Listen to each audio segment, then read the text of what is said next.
What to do when the sky is falling. Now, this could be a message for any time. I happen to be doing this just after Thanksgiving. We had the Black Friday kind of craziness in the market because of the COVID news and the lockdowns and potential lockdowns around the world. And I thought I would just talk a little bit about markets in general.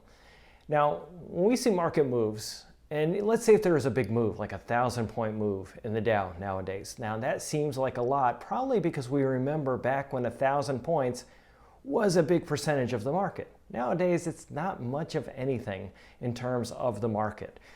Now, when we look at it now, we said 2.5%, that's basically what a 1,000-point move is. But we look back at history, back to 1951 until today, and we recognize that 5% moves happen 3 times a year.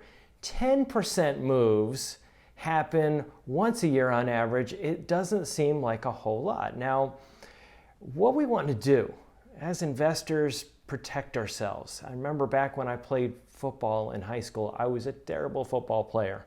And the reason was I was always playing not to get hurt. And it's the same with investors. When we play not to get hurt, those are the people that get hurt with investing markets. Now we can let's go take all of our money and stick it in stocks, because we think the market's going to go up, or we think that the dollar is going to crash or something like that. And we can get hurt that way, obviously. But here's the one that is a little bit less obvious. We get hurt when we move to fixed income investments. Did some things recently on radio where I talked about how insurance companies are increasingly taking more and more risk. Now, a lot of times, what do you think of when you think of not taking risk? Think of an insurance company going to an annuity because they guarantees and protection against downside risk. But this article actually pointed out how 35% of the assets of major life insurers that actually put out life insurance and annuities are in high-risk assets. And we're talking about hedge funds and high-yield bonds, basically junk bonds. And other types of risky assets, private equity. And you think, well, what are they trying to do? Well, because they're concerned about the fact that they're not being able to invest your money in anything that has any kind of yield. It puts them in a really precarious spot where they're taking more and more risk. So safety isn't to be found there. If I go and stick all my money in a bank, now we have inflation at 6%, the most recent increase in inflation with Social Security, the COLA, the cost of living allowance, what we see is a 6%. And if we see that the banks are paying 1%, we're basically losing 5%, guaranteed. So if we go, well, how about if I just pull my money out for a short period of time, and then when things look better, get back in? Well, that doesn't work really well because literally 100% of positive returns going back to the 1960s. This is data from 1963 till recent history. We see that literally 2.2 days out of an entire year give us 100% of the return in the market. So literally we're looking at markets moving so rapidly that when things look okay again, it's too late, you can't get back in. And we don't know what the news is going to be from day to day.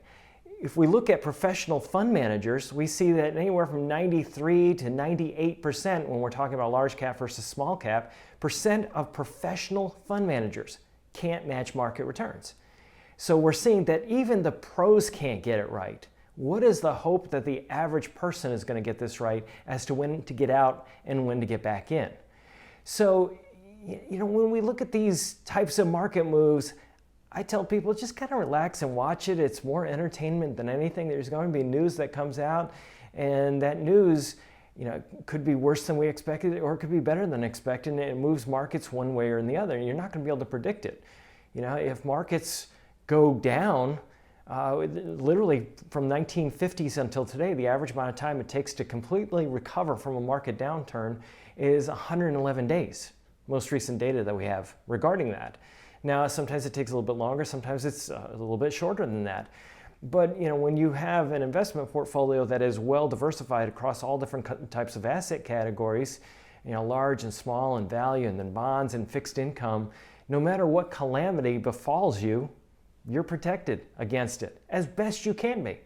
The only thing that you can't predict is, you end up with global thermonuclear war. There are things that can happen that is outside of anybody's ability to predict. And the reality of it is, if something like that happens, there's no place to hide anyway. So don't turn on the news. Don't watch things. Don't read. Don't anybody's trying to predict what's going to happen next and where things are going to go. Just plug your fingers in your ears and realize that they have no clue, but they get paid, as Burton Malkiel from Princeton once said. He said they get paid big bucks for acting like they know what's going to happen, but they really don't. If they did, they probably wouldn't tell you, as I often say. So, if we look at anxiety, and another thing, just a point about anxiety today. You look at kids with anxiety. Why are they so anxious? Because they've got their phones in their hand, they're watching social media, they're listening to the news, they're hearing all of these calamity stories and terrible things that are happening, and it's making an anxious mess out of them, and there's no need for us as investors to join them. Hope this helps, and we'll catch you next time.